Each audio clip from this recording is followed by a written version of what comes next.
In this video I'm building a rustic bench entirely from natural materials. I used wood from a dead tree and crafted it with just an axe and a saw. No nails, no screws. The bench is simple but sturdy, perfect for this spot overlooking a beautiful cliff.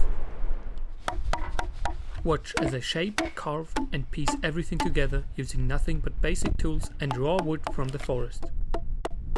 It's amazing what you can create with nature and a little creativity.